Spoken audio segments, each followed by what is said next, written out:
Good evening. It is 7 o'clock. I'd like to call the meeting to order. If you could please rise for the Pledge of Allegiance. Pledge allegiance to the flag of the United States of America and to the republic for which it stands, one nation, under God, indivisible, with liberty and justice for all. Okay, we'll begin with roll call. Bonnie Bentz is not in attendance. Sherry Bowman? Here. Mercedes Evans? Here. Michelle Forbes? Here. Jennifer Hoover? Here. Alyssa Packer? I'm here. Emily Smith? Here. All right.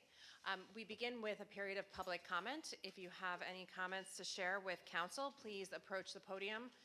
Make sure the microphone is on, and state your name and address, and please limit your comments to 3 minutes. Any public comment? No? Okay, well, as you know, if you come regularly, we have 2 more periods for public comment during the meeting today. And we'll go ahead and begin with President's announcements. So we are fortunate to have 2 new appointees today, a junior council person and a junior planning commission member. And Mr. Tubbs, do you want to come up and say a little bit about the people we are going to appoint today?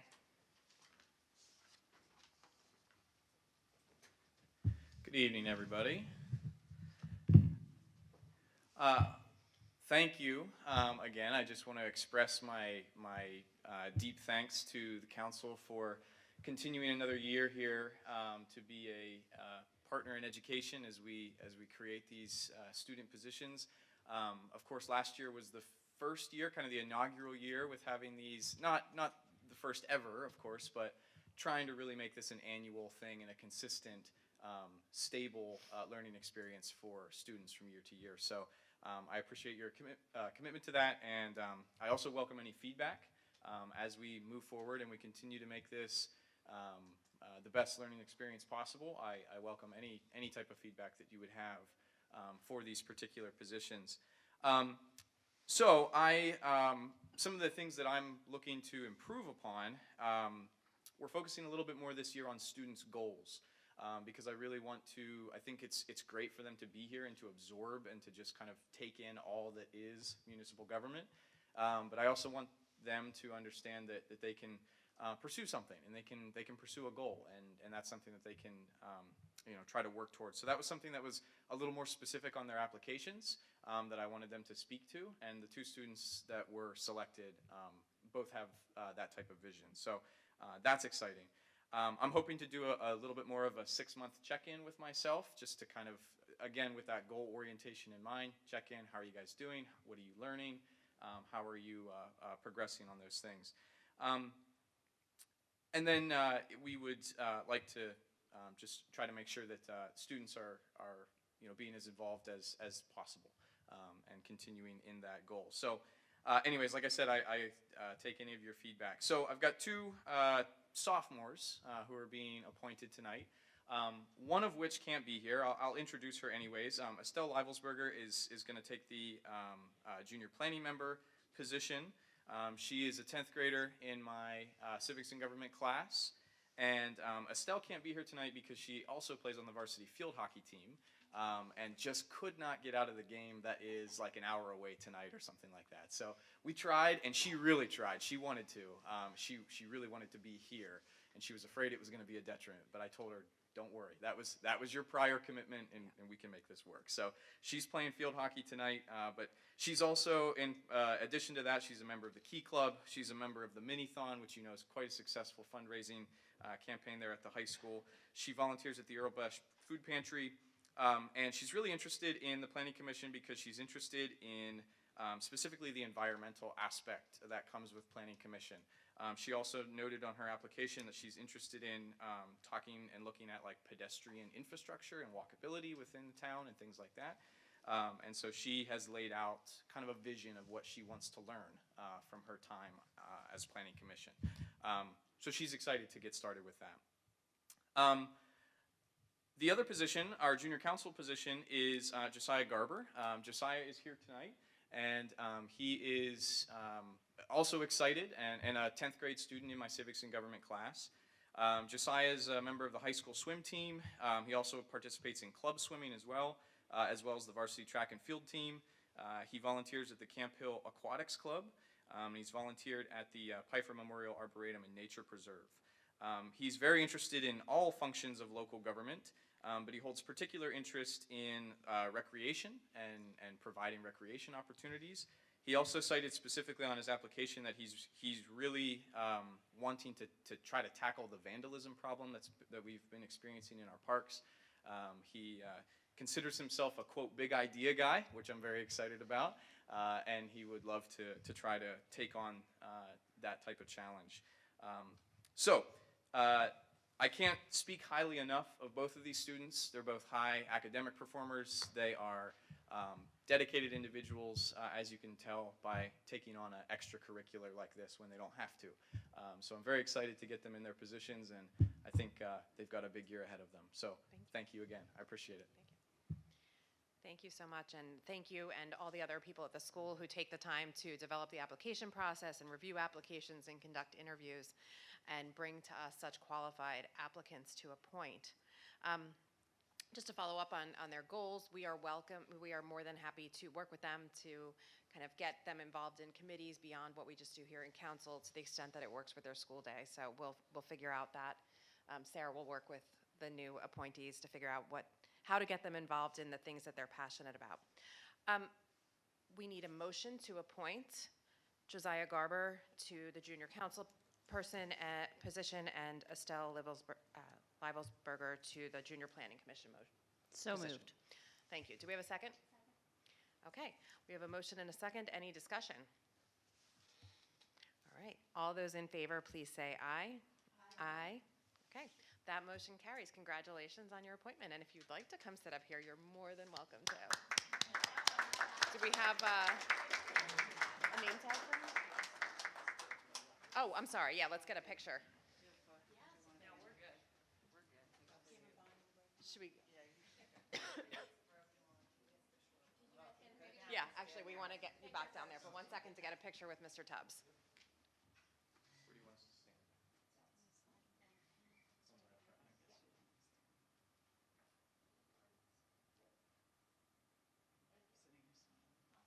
Did you say we do have a name for him? We have a name. Okay. Okay. All right, congratulations, Josiah. All right, the first item on the agenda is our approval of the consent agenda. This includes the agenda itself, the minutes from previous council meetings and committee meetings, as well as the treasurer's report. Is there a move to approve the consent agenda? I'll make a motion. The peanut gallery? Okay, thank you. Is there a second? Second. Okay, any discussion? All those in favor of the agenda approvals, please say aye. Aye. Okay, that carries. We'll then move on to the manager's report. Sarah? So I have a lot to talk about tonight in other news, so I'll just be brief with my own report. We've had several events that we are involved with through CAPCOG. We had about 25 municipal managers here for a breakfast meeting on September the 14th, and we will be hosting the CAPCOG MS4 coordinators, the stormwater management coordinators, on October 24th for a tour of the BMPs in Willow Park as an exemplary opportunity for them to look at a stream bank restoration, which everyone's welcome to join us. Lester is going to be the host and give the tour if the grass grows. I've also been spending a lot of time getting our sustainability committee up and running, and by that I mean keeping up with them. They've begun to get organized. They've set their regular dates to be held at 1 o'clock on the second Thursday of the month, which begins tomorrow. You might have seen posted that our sustainability committee ventured up a very tall ladder to look at Trinity Lutheran Church's solar panel array, and we talked with the leaders of that church about how they went through the process of installing the panels. We got a lot of great ideas, and we're encouraging them to be leaders in the community as we try to meet our climate action goals that involve a lot of solar panels And I've also been attending a number of webinars, meetings relating to sustainability partnerships. Our Soul Smart program that we joined last month has been, they've done their initial assessment, and I also met with Drexel University's Environmental Collaboratory, and they are also interested in getting us involved.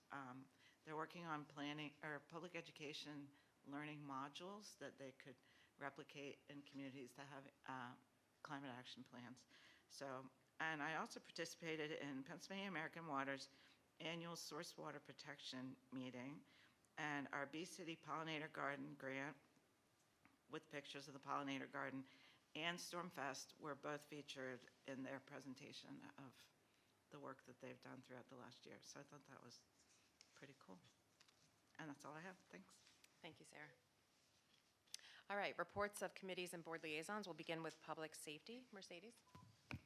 Thank you. We'll start with the mayor's report. All right, thank you. The police department ran 716 calls in the month of September, and I'm going to have the chief wants to discuss an upcoming event. Excuse me. The police department is happy to announce that we're going to be offering a Citizen Police Academy program in 2024. The Citizen Police Academy is designed to introduce members of the community to the criminal justice system and the Camp Hill Police Department in particular. The goal of the Citizen Police Academy is to help explain the role and mission of the police in our community and share with the community what the police do and why they do the things and the activities and actions that we sometimes perform. During the Police Academy, officers and other presenters from outside agencies and in the community will provide instruction and information on a variety of topics, including patrol operations, DUI and traffic enforcement, accident investigations, criminal investigations, police use of force, and additional topics. And we may also get some field trips in there too. That's in the planning phase. It's our belief that more open communication and positive interaction between the community and its police department will improve understanding and respect for both officers and community members. The more community engagement that we are involved in, the better we can serve the community. Mayor Simpson and I have had discussions with Council Member Mercedes Evans, who's our Public Safety Chair, excuse me, and Tim Jackson, who's in the audience tonight, a community member who's expressed interest in community engagement and police issues with us. We've known Tim now for several years, and they're both supportive of the CPA, and we welcome their support and participation. The Police Academy will consist of approximately 6 classroom sessions, 1 per week over an estimated 6-week period. And in addition to the classroom, as I noted, there may be some field trips to other venues included. The time frame for this is approximately the middle February until around the first week of April. Specific dates and times will be finalized within the next couple of weeks. And there'll be further information on this program and an application to attend the Camp Hill Citizen Police Academy starting tomorrow on both the Police Department Crime Watch page as well as the borough's webpage. I've already talked to the borough administration about this, and we're going to get it up and out and publicized starting tomorrow. So, and any council members who don't have enough to do are welcome to attend this program also. Thank you. That's all. Thank you, Chief. Real quick, the fire department report for September ran 34 calls, spent 86 man-hours on those calls. We're in the middle of Fire Prevention Month. We've visited all the preschools up to through yesterday. Friday, we're going to be at Eisenhower and Hoover Elementary, and then the kindergarten 2 classes are going to come visit us next Tuesday. Always a fun month for us to do that. Open house, fire department open house next Saturday the 21st, a week from this coming Saturday, 10 to 2, right here on Walnut Street. Invite everybody to come down, visit. We're going to have some free food, and you can see what we do. That's my report.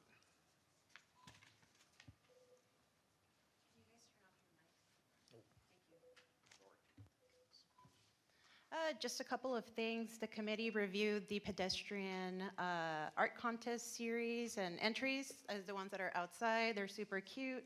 And the winners have been featured on social media and will be in the upcoming newsletters. So thank you to all the kids that submitted their drawings. And also, for a couple of meetings now, the committee has been discussing the parking issue at Fiala Field during sporting events. Folks have been parking back on South 21st and South 22nd, back to back, over the intersection and the stop sign, through the intersection. And it makes it really dangerous for pedestrians because they have to walk in between cars to be able to access the crosswalk. So the Chief and Public Works Directors decided that a no parking sign in that particular area are going to be installed at the 3T intersections, so Harvard, Yale, Princeton? Columbia, sorry. And on both sides, both on South 21st and South 22nd. So be on the lookout for that signage in the near future. Do we have any questions? I just have a comment. Thank you. Thank you. I live right off of South 21st Street, and it's dangerous, and people run up between the parked cars, so, or don't see the stop sign, so I'm very happy about that improvement. Great. Okay, thank you. That concludes my report. Okay. The next committee report is Public Works. Jennifer? Thank you. First, a couple announcements. The first, appreciation to our Public Works Department for attending to our water main break this morning. That caught all of us by surprise. That street remains closed from 27th to 24th for the evening. Additionally, I think I saw the new street sweeper out on the street doing its job, so that has resumed. And I'll touch on that a little bit again in a few minutes. And then additionally, leaf pickup. Again, leaf pickup will resume the week of October 23rd. So make sure to move those cars, trucks, automobiles off of the roadways so our vehicles can do their job. Turning to our action items, this evening, I'll defer to Mike in a minute for his report. But before us, we have 3 action items, the first of which is to consider authorization of staff to pay invoices to Farhap Excavating relating to the pedestrian walkway improvements project. This conversation occurred after the pre-construction meeting that happened immediately after our recent committee meeting, which was on October 3rd. So following that meeting, there was conversation, and it was important for us to go ahead and authorize staff to be able to pay those invoices so that we can turn payment around quickly to the contractor. If we did otherwise, we could be penalized for not expediting those payments as needed. The second, again, regarding the street sweeper, it is also noted in the more comprehensive Campo Public Works monthly report that we still have our old street sweeper, to which we are trying to make some repairs or completing those repairs so that we can put it to auction. So the action item for us tonight would be to put that our old street sweeper on municipal bid so that we can hopefully recoup some of our expenses related to that. And lastly, similarly, if you recall, we put chair racks on municipal bid last month, and the winning bid amount was in the amount of $53. So we'll be seeking approval to go ahead and sell those chair racks or award that and gain $53 in new revenue that we didn't otherwise have. Yay. Just to draw your attention, again, the comprehensive report is in the packet. Just briefly, just to touch on some other highlight items, I think, of importance. We did receive a presentation from RITU regarding the pedestrian connectivity study, so Sue Phillips had joined us. And in summary, they compiled all the information and responses that they had received from the open house, and thank you to everyone who attended. So she categorized those comments and discussed those with us. And moving forward, next steps include doing some survey work, and then RITU will package some projects together for borough consideration. In conjunction with that, they will identify funding sources where available. So they will return to us in the near future with that information and pretty much providing a roadmap for us to pursue projects in future years. And then also probably of importance is what's happening with the Market Streetscape project. So that is out to bid officially. So we are happy. As a reminder, the previous bids came, were excessively higher than we had anticipated. So we are bidding that project as a base bid and 2 bid alternates, meaning it will provide us with some potential options depending upon where those bids come in. So we may just be, again, pursuing just should say the bid alternates. One would be for installing infrastructure for the lighting improvements, and then the other bid alternate would be finishing out the poles and luminaries. So again, depending upon where those bids come in, will determine our future steps with that project. And then lastly, I would just note that we discussed an additional grant opportunity, and you will see that before our committee meeting, our council meeting next month, authorizing Sarah to go ahead and apply for the local share account program, which would provide us hopefully with some new funding resources to pursue some additional sidewalk improvements, sidewalk infill, and ADA ramps. Your turn, Mike. Thank you. Have a couple of updates and a couple of requested actions this evening, all of which are related to the Seabird Park Pump Station project. The first is some positive news.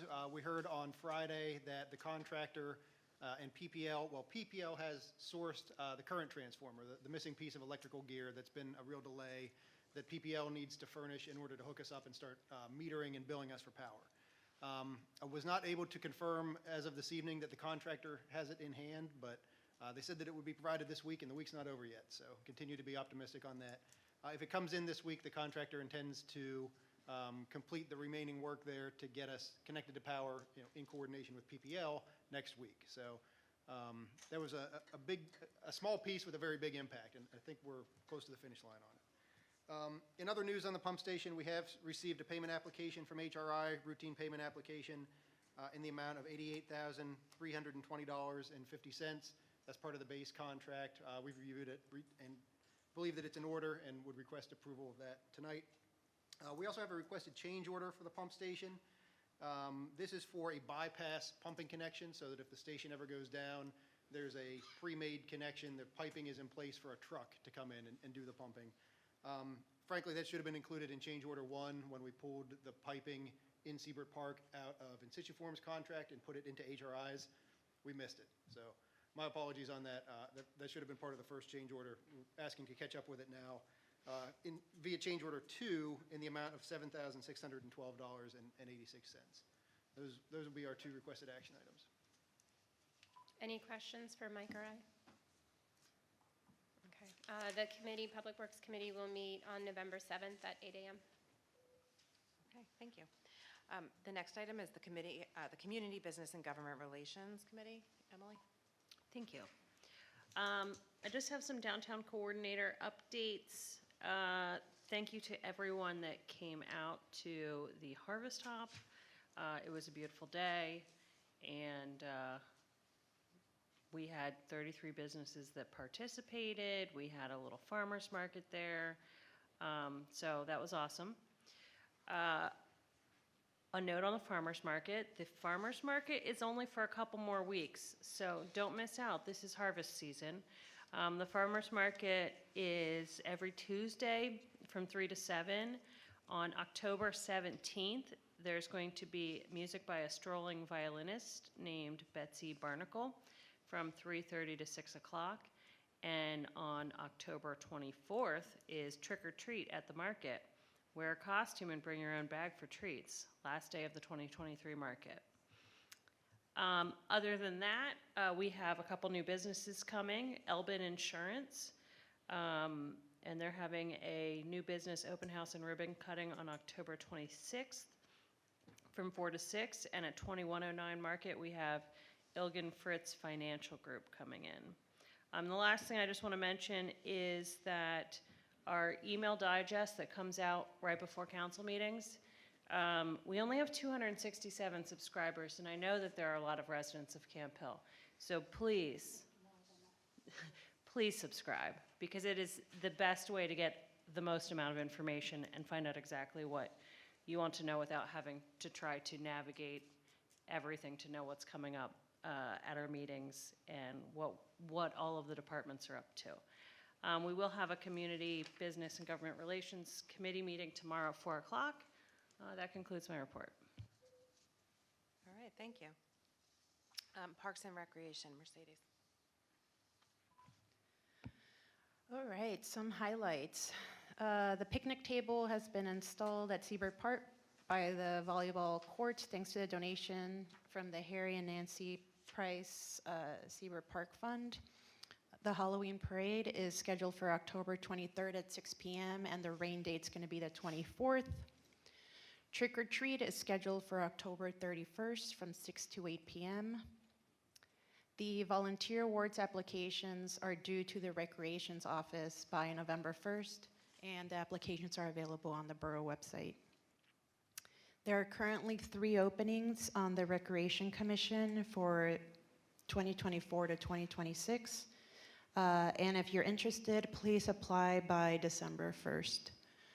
Any questions? Yes, Michelle. Do they apply to Audrey for rec commission or to the borough? On the Do they website, go to right? you, Audrey? Yeah, okay. Any other questions? No? Thank you. That concludes my report. All right, thank you. And Bonnie is not here, so we'll hear the Planning and Zoning report from our Borough Manager, Sarah. So this is from Bonnie. I'll try to read it word for word unless my eyes cross. In your packet at the meeting are the meeting minutes from the Planning and Zoning Committee meeting and the Code Officer's report, which reflects $423,875 in construction costs and a total of 242 calls this month. Our next Planning and Zoning meeting date will be October 20th at 8:15. Discussion will continue with regard to rental inspections, with regard to the plastic survey and action to ban single-use plastic bags, which Bonnie referenced at last month's council meeting. The Planning and Zoning Committee recommends that we approach the issue with a focus on voluntary elimination of single-use plastic bags. So we will have continuing discussion on that at our next meeting. On the agenda, we have 3 items for consideration, which we will take action on under new business. The first item is the field usage agreement with Teamsters Local 776 for the property located at 510 South 31st Street. These are the fields where the young Camp Hill Soccer Club children have played soccer for years. Previously, we did have a similar agreement with the Pennsylvania Farm Bureau, but since they sold the building to the Teamsters, we wanted to have a similar agreement in place for field use moving forward, and they've been kind enough to agree to that. We have added into the agreement a first right of refusal for the fields, so if the Teamsters in the future would decide to sell, we would be given the first opportunity to purchase the fields. Any comments or questions? Second, in your packet is an operations and maintenance agreement for a stormwater BMP that will be installed at 2135 Yale Avenue. And Bonnie found a typographical error, which was on the plans, which references West Hanover Township instead of Camp Hill Borough. I believe that we're working on getting that corrected. But in the motion, we will suggest that the correction is to be made to the second page of those plans. The operations and maintenance agreement is the standard agreement taken from our own stormwater ordinance. Any questions from West Hanover Township? The third item to be considered is the land development plan for the construction of 7 townhouses at 21 South 19th Street, which is in a medium-density residential zoning district. You've seen the plans along with you might want to pull out the listed conditions and modifications as recommended by our engineering firm, HRG. The developer of the project, Josh, would council like to hear from him now or when we get to action items? Okay. Do you want to present your plans?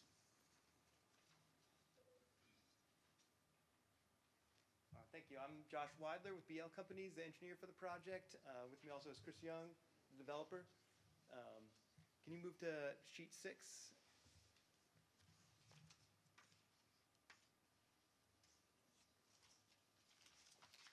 So the project is, as stated, it's 7 townhomes. The zone is medium density residential. It's on South 19th Street. This is on South 19th, just south of Market. We were here early on in the process, so I'll just go over some of what you've already seen, and then kind of go through some of the changes that we made after reviewing with the Planning Commission. So it's overall 2 buildings, 1 4-unit and 1 3-unit. The existing site is a demolished accounting building on 1 existing lot, and then 2 smaller lots that are undeveloped, just grass. The access to what I'm calling the lower unit, which is closer to Market Street, is along an alleyway. It was the old accounting firm's parking lot. We're going to kind of reuse that, and that'll be access through the rear. And then to the upper lots, which are kind of higher up from a contour perspective, that access will be along South 19th Street, and then also the parking will be in the rear for that one. For stormwater, we have underground infiltration, stormwater management in the lawn area in front of the lower lots. So that's on the corner of the alleyway and South 19th Street. I'm sorry, could you just, would you be able to zoom in on that Yeah, a little bit? Yeah, so that's the. Thank you. Whatever you Is can, that yeah, good whatever. enough? Can you zoom in a little? It's better, thank you. Okay. And I don't know if it's clear on that. If you go 1 page more, you might be able to see the stormwater area. Since it's underground, it's not in this. There you go. Jesus. Yeah, and zoom in Thank there. you. Yeah, so this is the grading and utility plan. It's showing that underground stormwater area, which is, like I mentioned, in the lawn. It's really in the lawn area, so you won't see it. It'll be in the lawn area in front of the 3 units by the alleyway on South 19th Street. So just to kind of review some of the changes that we went through, one of the concerns brought up early on was the availability of this line of sight for the access on South 19th Street for the upper units. And so we were able to work with the neighboring owner and get a construction easement where we're going to grade back that slope that's pretty steep right on the lot line and grade that back so we get a better line of sight. That's the primary change that was made. The stormwater wasn't finalized when you first saw it, so we were able to refine that, work with the township engineer and make sure that was correct. And then we did, I think there was it wasn't clear whether these were going to be condominium units or just rental units, so they will be condominium units. That's how they're going to be divided in the end.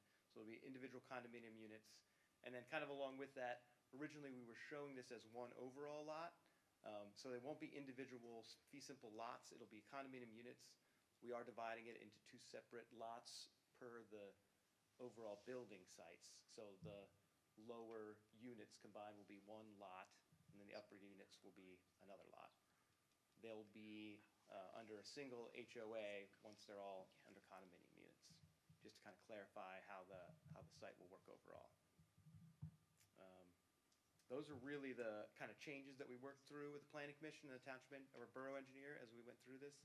So welcome any questions or comments you might have. I just have a quick question. What is the benefit of, if they're condominiums anyways, what is the benefit of subdividing it into 2 lots? So that was a change. We got the zoning approval right before a zoning code change that was made. Oh, right. And the zoning Yes. code change actually requires that they be on separate lots. So it wasn't necessarily a requirement when we presented it to the zoning, but we just wanted to match the current zoning code as much as possible. So But it's all under the same HOA? it would be and under the it's- same HOA, exactly, yeah. Got ya. And to the applicant's credit, there was a question about the legality of requiring that lot line. Right. It was a request from the planning commission, and they were nice enough to oblige. So does that mean that the driveways, like the lower driveway, can't access the upper Yes, building and vice versa? that's always been the case because of the grade change. So the lots couldn't, the lower access can only go to those lower units. And the upper access can only go to those upper units. And So- then is there extra parking behind the condos besides the garages? Or is there Yeah, only so one space for one? Yeah, so the upper units have additional or no, I'm sorry, the lower units actually have the additional parking. If you go back to the other sheet, sheet 6, I think it's more clear on that sheet.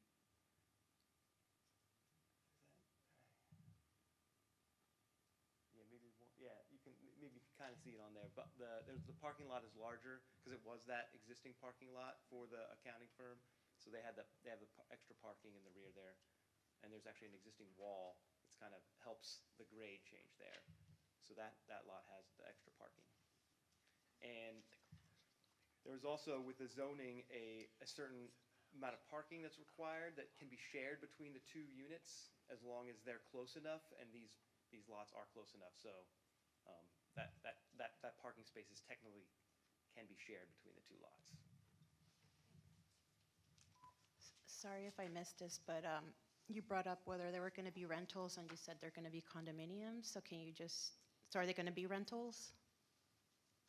All of these? They'll be condominiums. They may be rental condominiums. We can't guarantee whether they'll be, if that makes sense. Like they might be owned. might choose to rent them. Okay. Yeah. Can I explain this to you, Mercedes? Yeah. So in multifamily development, there's condominiums are a very specific way to sort the ownership of it, and it's about what belongs to each person, and it's the space inside. So rental units are like multifamily units that are never meant to be separate, if that makes sense. So it's like they can still be rental units and be condos, but then they're subject to the HOA associated with the condo association. I've seen this 4 times now, so I should have asked this sooner, but the overflow parking spots that are on the lower area, if I'm visiting someone on the upper lots and I park in that overflow area, how do I walk or So hop there up is to a the other? sidewalk connection, so Okay. there's a sidewalk in that area that leads between the houses, and then you could Okay. get to the shared sidewalk that leads to those houses. And is that ADA accessible? Yes. Okay, great. And then we just had up a rendering that has been done for the townhomes, which we didn't have before as well. I think it's a really nice shot of, this will be the larger 4-unit lots. Is the garage the whole bottom floor or just like 3/4 of it? It's like 3/4 of it, Okay. yeah. Yeah, so you can see, because like sometimes these units, you would have the garage in the front, but for these, and it kind of has that nice, more townhouse look where the garages are in the back, right? So you can have the full facade in the front. They are taller than some houses because of that, right?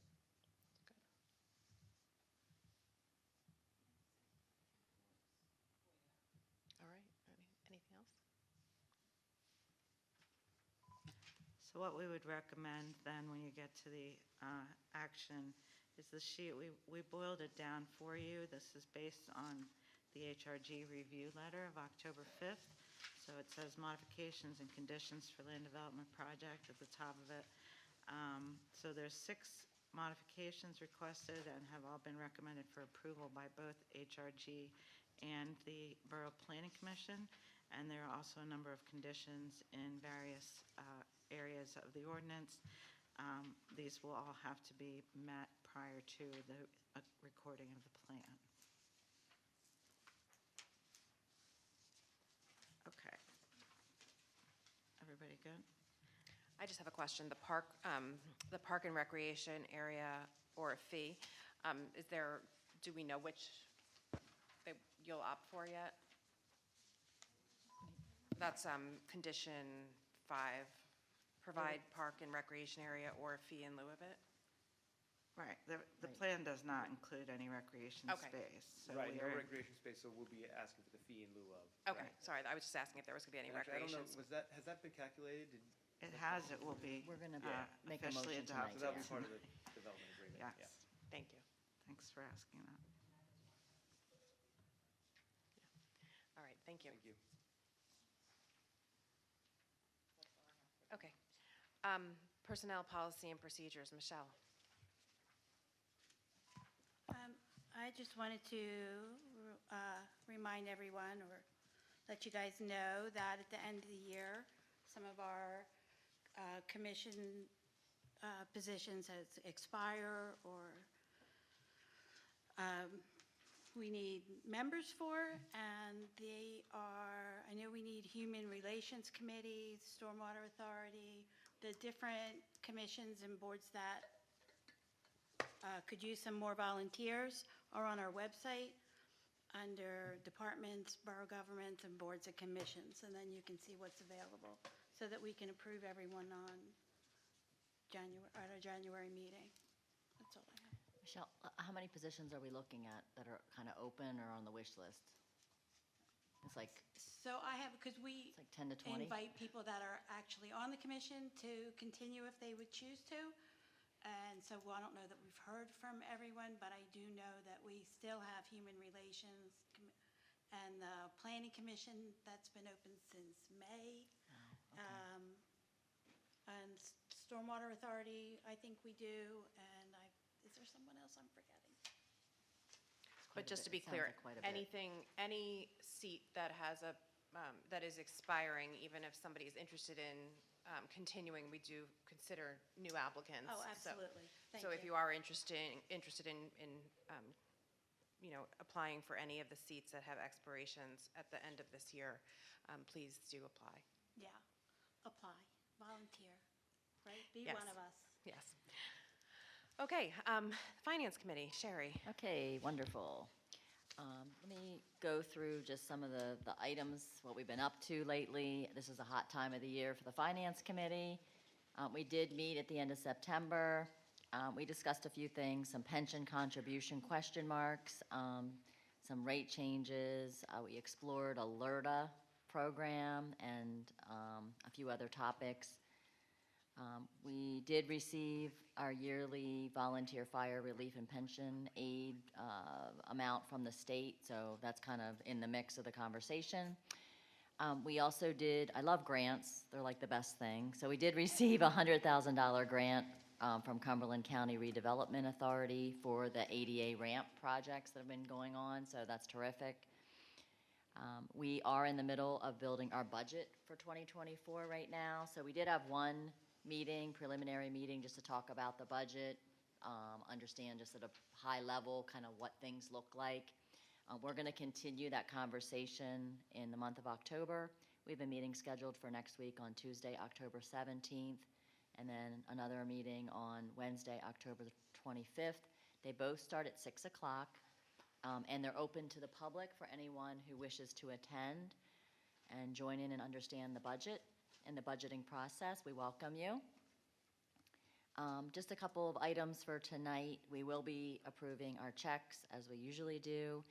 We have a couple of interrelated items that we will be working to secure your approval this evening around providing our firefighters, the volunteers who help us and go on all these calls for us and make sure we're safe. We have been working on setting up a tax credit program that goes against their earned income tax at the county level. And also, we have a resolution just establishing the eligibility criteria because we want to make sure that that tax credit program is going to folks who are at least participating at a certain level with our fire company. And then another resolution we'll have an action on this evening is about payment for green space. If you're doing development in a community, typically, like if it's a big development, communities may require developers to create like park space around that as a part of like a big development. But for smaller developments that we have going on, we don't have a lot of green space. So in our saldo and development plan, it does call for a fee to be assessed to new development in the borough. But tonight will be our first time to establish what that fee actually is. So you'll see that. And we can even pause for a second, I guess, at this point, just to see if you had any questions about that in your packet. I just had a question. I know we briefly discussed this in committee, but I was curious, how did the actual figure, how was the actual figure determined? We did a couple of things. We did a survey of surrounding communities and based it on that. And then we also looked at some of our other clients that were demographically similar and used that to kind of determine the value. So those items are in your packet. I mean, I guess this is kind of our conversation part. So if you wanted to look at that real quick, we're saying in lieu of dedicating green space in a park, that we would charge the developer $1,500 per dwelling unit. So previously, when there's land development things, it's just extra green space on their land? In a borough, not usually. Okay. In I a didn't think township, so. Sometimes, but even most townships, even rural townships, you're more likely to pay a fee in lieu because there's a park somewhere, and that often developers would prefer that than using their valuable real estate. Right, so there's always been a fee in lieu here in the borough? Is that like a, It's always been included, I believe, it's certainly included in the saldo that was adopted in 2020, but it says that there is a fee that can be set, and there had not yet been one set. And we Okay. haven't had a plan We of haven't the scale had- that has right. necessitated setting a fee until now. all right, thank you. Thank you. Excellent questions.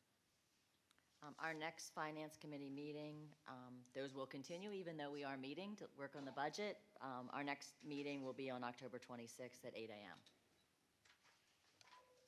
And I didn't actually put the budget on the agenda, but can I do the budget presentation? Sure, yeah. It's part of the monthly report. Yes, it is part of the monthly report, and it was discussed at our meeting this month. Yes, so I now get to sit and take credit. Can you put that on slideshow version so they can't see all my notes? They won't, then they'll know that I'm cheating. I now get to present Jared's work, and I thank Jared for his never-ending efforts to make this budget come out as a balanced budget. We don't go into the line-by-line evaluation really at any meeting. We kind of have the council review the documents. It's all very informal initially. And so tonight is the first time they are seeing the draft budget in its initial state. And I'll just do a little bit of an introduction for the audience and for council, but they are a little more experienced than the last time I did this. This is how we incorporate staff's recommendations to balance day-to-day operating expenses and income while anticipating and setting funds aside for long-range capital projects.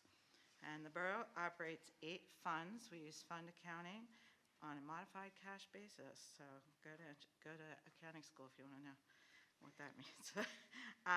Each of which has its own sources of revenue. So there you can see the 8 funds that we use in our budgeting. So in the Pennsylvania Department of Economic Development, they set a system of accounting codes that are used universally among municipalities in the state. And each accounting code are similar across funds. So any code that starts in the 300s is generally associated with a revenue. A 400 series of account code is an expenditure. And then each account code is followed by an expense cost object. which identifies specifically whether it's a supply or a professional service. And then we can apply those account codes across all the funds. So I'm going to just walk through each of the funds very briefly. The primary objectives of our annual budget is to evaluate our current year's financial activity, compare this activity to prior years, and assess our needs for the coming year. So our first fund is the largest and most well-trafficked fund that we have. It's the general fund, everyone's favorite. Our general fund revenues include real estate and income taxes, earned income tax, fees from licenses, permits, charges for services, and grants. Almost all salaries are budgeted and paid for from the general fund, as are all departmental operating expenses, including administration, public safety, codes, public works, and recreation. And you can see that our proposed budget, which is the expenditures that are proposed are always considered what is the budget, is a little bit more than $6,200,000 for the general fund. And I made a pie chart. Please, everyone, observe. This is my one contribution to Jared's effort. Thank you. Love the color scheme. Thank you. I appreciate the immediate gratification. So this shows how our expenses are distributed. As I said, the general fund is our busiest fund. It's distributed throughout our various departments with about 30% allocated to public safety, salaries, equipment, and vehicle leases, which is that brown line, so that is all police equipment. 21% to general disbursements, which includes insurance, pension, and benefits. 20% is the transfer to the capital fund and the stormwater fund, and 15% goes to general government functions, and 7% each to public works and recreation. Public works expenses are split among multiple other funds as well. So our first very easy fund that we like to start with is the cemetery fund, because nothing happens. So perhaps this should be my favorite fund. Its proposed expenditures in the cemetery fund are $10,200. It's basically sustained by investment income. We have very few burials. We do allocate some wages for the mowing and the equipment that's used for the cemetery to account for the grounds maintenance that occurs there. The next fund we have in your packet, and these are all included in the binders that everybody has, beautifully color-coded so none of us get confused. Thank you, Tammy, for that. The next is our swimming pool fund, and the pool fund is supported only by fees and concession sales. So ideally, these cover expenses, but most of the time, pool funds require at least some general funds to support them. However, in Camp Hill, our pool essentially supports itself. This year's proposed budget includes only a $5,000 transfer from the general fund to get the swimming pool up and going in the spring. The subsidy from the general fund has been going down thanks to careful management of expenses and appropriate pricing of concession fees. Thank you, Audrey. This is the time when we get to recognize how great everyone is. That's awesome. The liquid fuels fund is interesting in that there are very few things we're allowed to use it for. So we basically use it only, the funds come from the state liquid fuels fund, which is what the tax is on your gas, which is why there's a lot of debate at the state level as to what will happen as gas usage goes down. But for now, that tax, we still have that in place, and we can earn interest on that fund. But pretty much that's all we get, and that's all we can spend it on. So this is audited every year by the State Auditor General's Office, and they are very picky about how we spend those funds. And it's mostly for streetlights, traffic signals, although we moved that to general.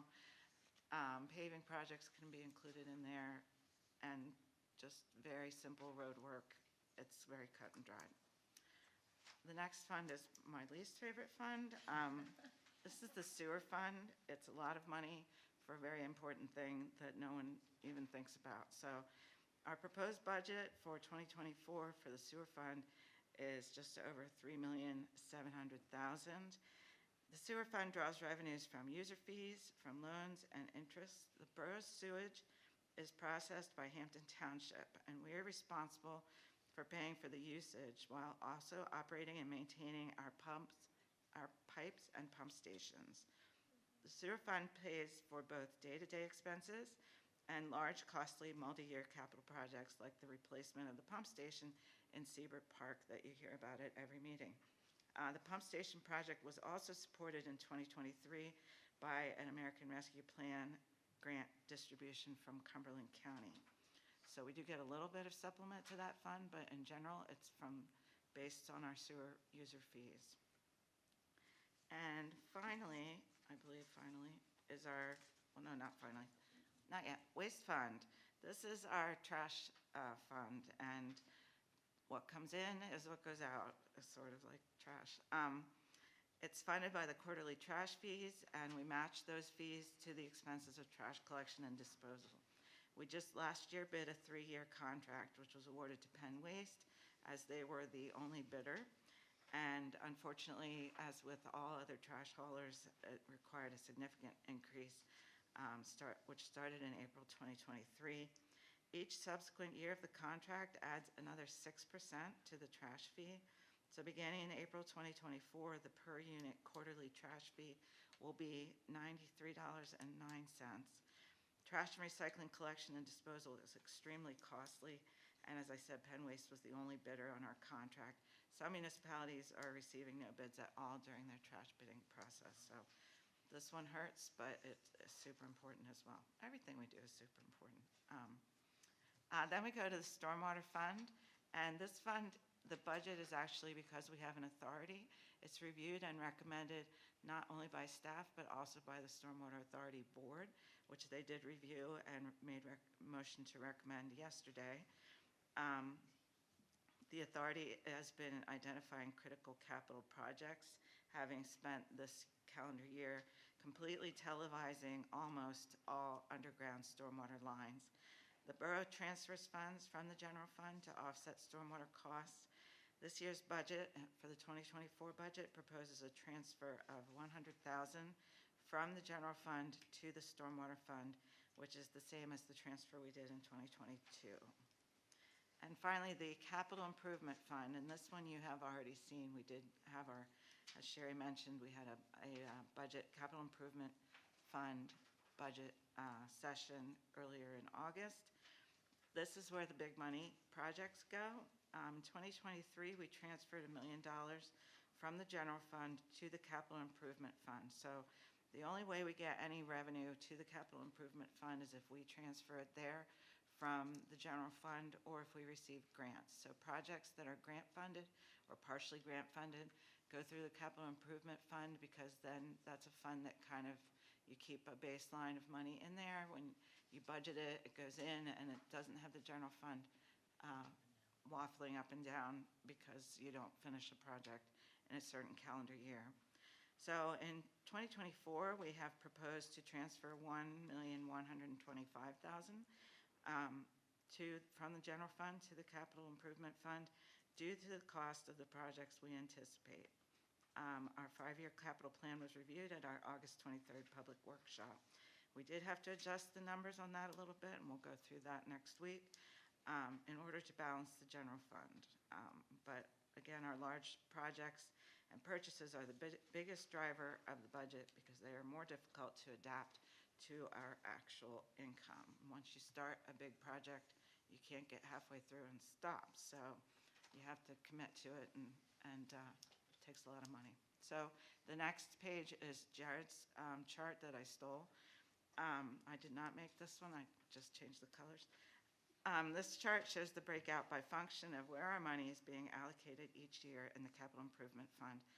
And as I said, expenses can swing dramatically from year to year. For example, you can see that our largest expense by far in 2024 is the community development category, which is where we have historically been associating all expenses associated with the streetscape project. All the funds for that project have already been transferred to the Capital Improvement Fund to pay for it. But you can see that expense is just carrying over from year to year until we actually complete the project. Large paving projects are scheduled under Public Works every other year, with design and sidewalk work in one year and paving in the following year. So our next steps for the budget process. The draft document our staff has prepared for council's review is in your binders, divided by color by fund. The line items have been expanded to provide more detail, and each week of our budget planning, we can adjust our expectations as our projections for 2023's year-end position changes. So as we pay bills, then you can see what our actual expenses we can project are going to be by the end of 2023. And we can, also, once council reaches a consensus, we will prepare a written narrative with more detail about our specific line items and departments that council has agreed to. And the end of the meeting schedule, so we started on August 23rd with the capital budget workshop. We're enjoying October 11th is the first council presentation we're having right now. On the 17th, we're having a budget workshop where you should bring your pens and pencils and your thinking hats, and that's why we're starting at 6 and not 7. The budget workshop number 2 on October 25th is another opportunity for us to weigh in on what should stay, what should go, what should change. And on November 8th is when the rubber hits the road, because the budget has to be advertised for 30 days before its final adoption.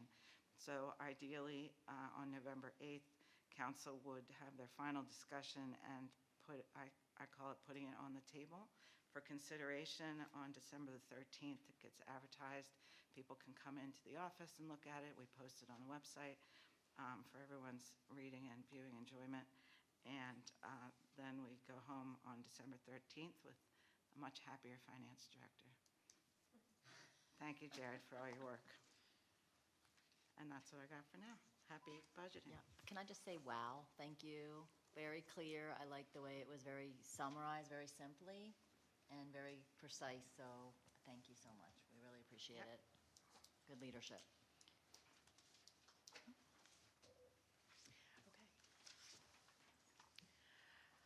All right, the next item then is the Borough School District Liaison. Okay, yep, that's me again. Hi, everybody.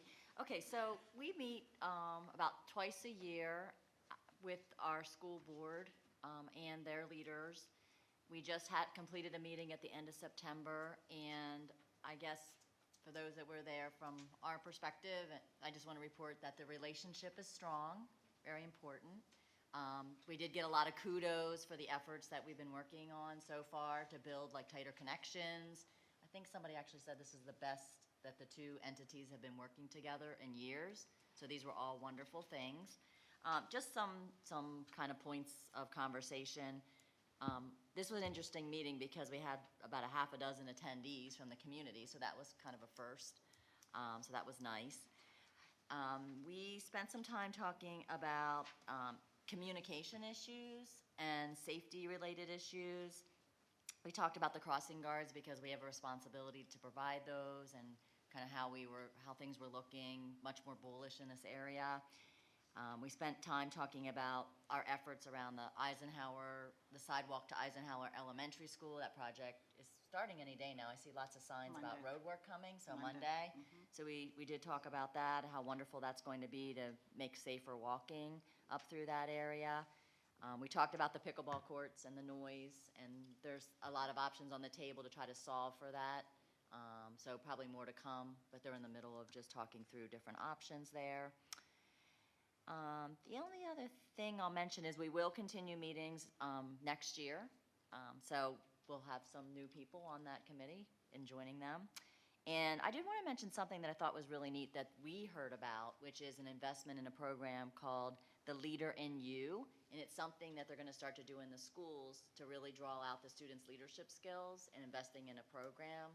And there's going to be a lot more information coming out from the school district about having parents get involved and understanding the program. But it sounds fantastic because we need stronger leadership skills in our young people, well, in anyone, So that really stood out to me. But that's my update. I think it's exciting that we have these two organizations and entities working together really seamlessly, and we'll hope to continue that. Thank you. Thanks. Okay, the Stormwater Authority Liaison is Bonnie, and Sarah will be reporting in her absence. The Stormwater Authority met yesterday. They discussed the 2024 budget, as I said earlier, and recommended it for the approval of council. And their budget does rely on a $100,000 contribution from the general fund. So they said thank you and hope that will continue to come in. The authority received an update on the status of the Seabrook Park Stream Bank Restoration Project, which council will also be apprised of when that comes in, because our part is the trail section and the kayak launch, and this will indeed happen someday. The HRG expects that all hurdles with DEP have been cleared, and we will receive the permit any day. I got really excited the other week when they said, congratulations, and I thought it said, you got your permit, and it said, congratulations, you have 4 more steps or something. Mike said that doesn't say, I sent it to Audrey, I'm like, we got the permit, and Mike's like, no, you didn't get the permit. We expect the permit. It was a sub-permit of a permit. We're getting there. Yes, so it's close. We're expecting the permit any day. Then we'll begin advertising the project for bids. We're ready to advertise as soon as the permit is granted. The goal now is to award the project in December and prepare during the winter to allow for planting in spring. And there will be a memorandum of understanding between the borough and the authority. You've already seen a draft of that, as have they.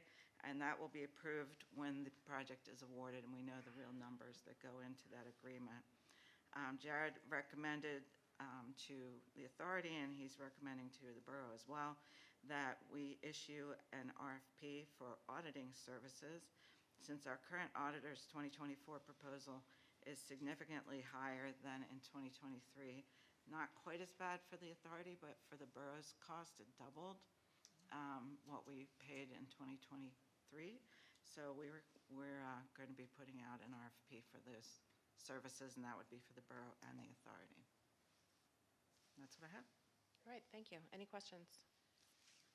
Okay, seeing none, the Library Board Liaison, Michelle? Okay, today I have things to report. The Fall Reading Challenge is currently open for all ages. The library is having board game days on October 29th and November 26th. The library will also be at Market on Market on October 17th. There's some great adult programs scheduled, like Language in the Library, which includes Italian, Spanish, French, and ESL. There's book clubs, meditation, painting, all kinds of teen and tween programs, escape rooms, and where you read to the pups, the dogs.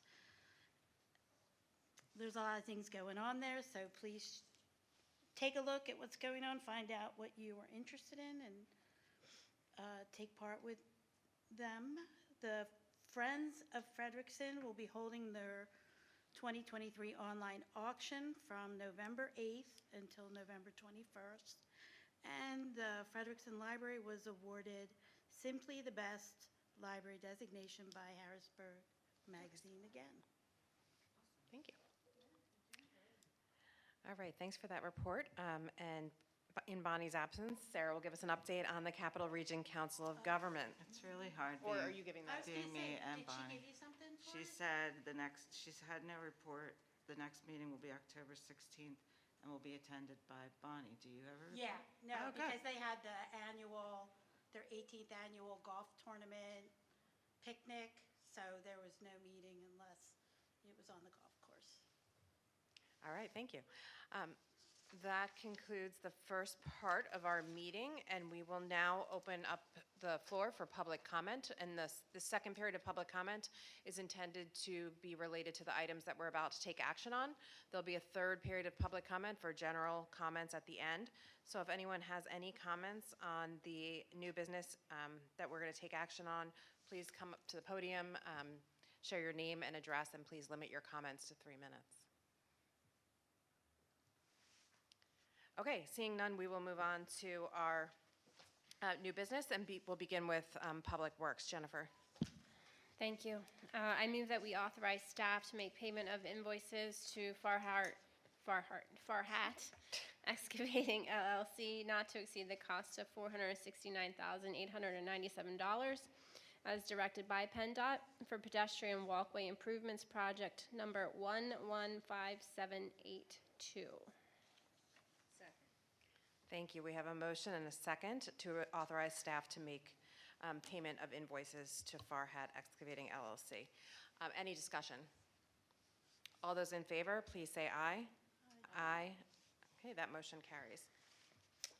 I move that we approve application for payment number 5 in the amount of $88,320.50 to HRI Incorporated for the Seabrook Park Pump Station. Okay, we have a motion and a second to approve application for payment number 5 to HRI for Seabrook Park Pump Station. Any discussion? All those in favor, please say aye. Aye. Opposed? That motion carries. Approve change order number 2 in the amount of $7,612.86 for HRI to install the bypass connection for the Seabrook Park Pump Station. Thank you. We have a motion and a second to approve change order number 2 for HRI to install the bypass connection. Any discussion? All those in favor, please say aye. Aye. All those opposed?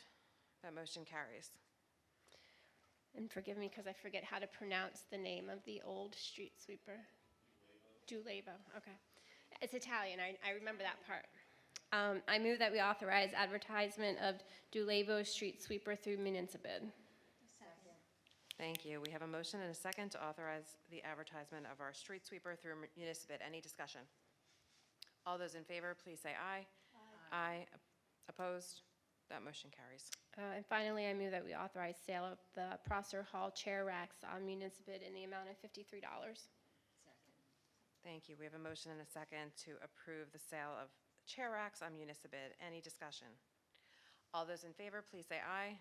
Aye. Opposed? That motion carries. All right, we'll move on then to the business of the Planning and Zoning Committee. Yeah, who wants to take? I move that we Thank you. approve agreement with Teamsters Local 776 for the property located at 510 South 31st Street. Thank you. We have a motion and a second to approve the agreement with Teamsters Local 776. Any discussion? All those in favor, please say aye. Aye. Opposed? That motion carries. I move that we approve operations and maintenance agreement for stormwater BMP 2135 Yale Avenue, Andrew and Melanie Lick, with the correction to the second page to strike out and replace the reference to West Hanover Township. Okay, is there a second? Second. Thank you. We have a motion and a second to approve the operations and maintenance agreement at 2135 Yale Avenue. Any discussion? All those in favor, please say aye. Aye. Opposed? That motion carries.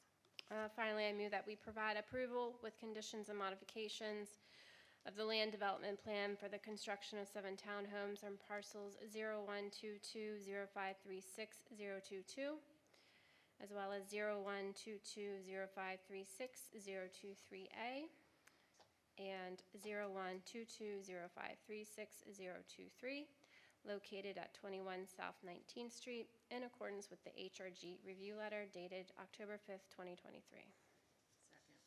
Thank you. We have a motion and a second to provide approval with conditions and modifications for this land development of the 7 townhomes. Any discussion? Just one clarification, applicant, you're fine with those conditions from HRG's letter, correct? Thank you. Thank you. All those in favor, please say aye. Aye. Opposed? That motion carries. All right, thank you. We'll move on then to finance. Okay, wonderful. I first off make a motion to approve ordinance 202307 to provide the tax credit to volunteer firefighters. We have a motion and 2 seconds to approve ordinance 2023-07 to provide tax credits to volunteer firefighters. Any discussion? All those in favor, please say aye. Aye. Opposed? That motion carries. Okay, this is a companion to this one. I make a motion to approve resolution 2023-009 to set the parameters for tax credits for volunteer firefighters. Thank you. We have a motion and a second to approve Resolution 2023-009 to set parameters for the tax credits for firefighters. Any discussion? All those in favor, please say aye. Aye. Opposed? That motion carries. Okay, terrific. I make a motion to approve Resolution 2023-010 to amend the fee schedule to include fees in lieu of dedication for residential developments. Thank you. We have a motion and a second to approve Resolution 2023-010 to amend the fee schedule for fees in lieu of dedication. Any discussion? All those in favor, please say aye. Aye. Opposed? That motion carries. Okay, wonderful.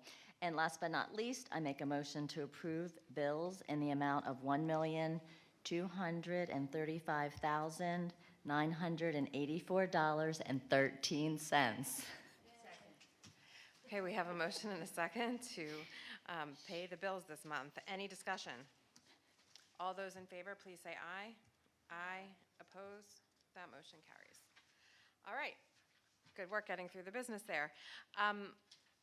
And we will, just in terms of the format, if anyone's, I see a few new faces here, we set the meeting up this way so that we have time for discussion first, and then comment, and then take action. So really, according to Robert's rules, I need to ask if there's any discussion after the motion is made and seconded, but the discussion around the items should have taken place in the first half of the meeting. There is an opportunity for us to ask kind of last-minute questions or have discussion, but the goal is that we've had that discussion in the first half of the meeting.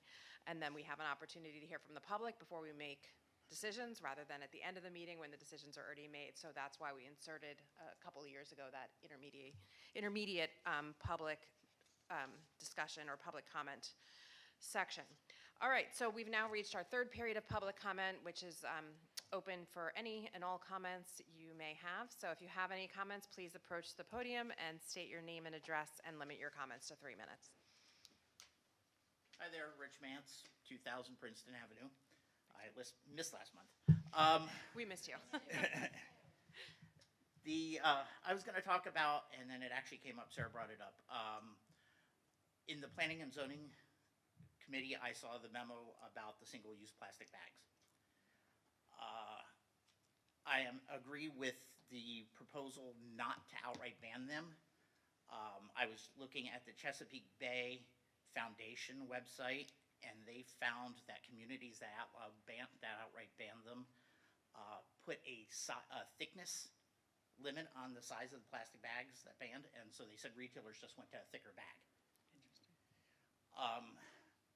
So to encourage the use of reusable bags would probably more or less involve community and business relations. And the one thing I did, I found out, I purchased some really nice bags a couple months ago. They can probably hold about the amount of 4 plastic bags. I found out when I went to Carnes, they actually make a donation when you use your own bags. I suggest maybe we encourage businesses to follow that plan. Maybe come up with a window sticker. Was there like a green initiative that the Camp Hill had or something like that at one time? I haven't heard about it in a while. Maybe a window sticker that the businesses can put on to let the customer know that they make a donation. Maybe a blurb on the website, hey, the following businesses are participating in this plan. Maybe even next year how much they donated if they opt in to donate. Plus, Camp Hill could actually come up with their own bag with their design.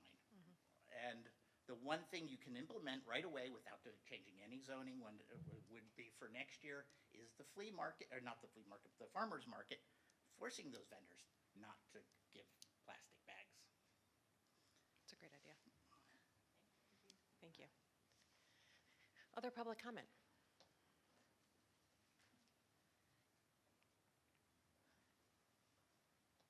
Hello, I'm the new face of the meeting. My name is Marco. I live in 3548 September Drive. I would like to address the Public Work Commissioner Jennifer Over. Thank you for mentioning that the street sweeper is broke. I don't know if it's a hydraulic leak or something, but I would like invite you to drive around and to see that the street sweeper is dragging the leaves on the street instead of actually suck it up in the tank. I sent an email to Lester, like August 24. I never got responded back because the street sweeper passed my house without the broom, like using the broom. So I don't know if it was broke back in the time or not. So hopefully can be fixed because yes, I don't know when it's coming. So Just it's started, on like it's on today? the roads as of It's on the road today. today. Okay, then I have a picture. Then I'm sorry, but I didn't do the right job. And if I can share the picture with you, so you can see what happened. And also I have for our manager Boro Sara. Thank you for Pen Waste, okay, because it's the cheaper company. I used to work in a waste manager before. You know, it's expensive, but they don't do the job the right way. So I had to pour like yard waste during the trash day, then on the Saturday, because they don't pick it up, the yard waste. So I know last year we were like limit trash. Now we be like 4 bags or 4 cans. So and then the winter's coming, leaves coming down. So all the pine and things is not enough for me to leave during the trash day. So hopefully you guys can call Pen Waste and say that we wanted the truck on Saturday, the tour Monday to Saturday, whatever. So and last one for the chief, thank you for your officer. I had a problem, I think 6 months ago, the homeless kicking my house, and I had to call the police for one of the officers was a woman. She helped me, and she was pretty nice, explaining what happened. I've been living in the neighborhood. It's been like 1 year and a couple months, and I want to say that I saw the police car like 3 times. So I would like to have more during the day because there's a lot of kids driving around, bike, running. So if we can be like address that. I know we are the last development in Camp Hill, but we don't want to be really the last person, you know? So, and for the codes, I know that Camp Hill is the best borough. You know, we are in the West Shore, of course. So if you can go around and look for the people that actually don't cut the grass and tree, we appreciate it because I don't want to clean other people's mess. Sure, thank you. Thank you for your. Okay, any other public comments? All right, seeing none, we will move to closing remarks by council, and we'll start with you, Sherry. Well, I mean, I don't really have anything major prepared for tonight, but I just wish us good luck as we work through the budget. That's, you know, always an important time of the year for us as council folks, so Thank you. we'll see you a lot. Mercedes. I just want to say welcome to Josiah. I hope you enjoy your time with us and let us know if you have any questions. That was what I was going to say. Welcome and thanks for coming and being part of this group, and to Estelle as well. And thanks for just doing this whole program. That's it. Jennifer. Election day is fast approaching. Tuesday, November 7th, and I appreciate seeing prospective Borough Council members in the audience. I just want to take a second to respond to Rich. It's on my agenda for tomorrow. So no worries, we're on it. And I've been talking about doing stickers. Sustainable storefronts is what they do in Westchester. Was it Westchester? Yeah. Anyways, so I love your ideas. Thank you very much. If you want to come to the meeting tomorrow, it's at 4 o'clock. I tried hard. It still worked, though. It all made sense. And welcome, Josiah. It's been lovely watching you take notes. My daughter could learn something from you. All right. And Josiah, you have an opportunity to share comments if you want, but you do not need to feel obligated. I just want to say thank you for this opportunity, everyone, and especially Mr. Tubbs. Thank you so much. That's all. Yeah, thank you. All right, and I'll end with a closing comment, also thanking Mr. Tubbs and Josiah. I really appreciate not just this program, but just the excellent experience that you give them in your civics class in sophomore year. I know that was a really great experience for my daughter as well. And with that, if there's nothing else, is there a move to adjourn? All right. Meeting adjourned.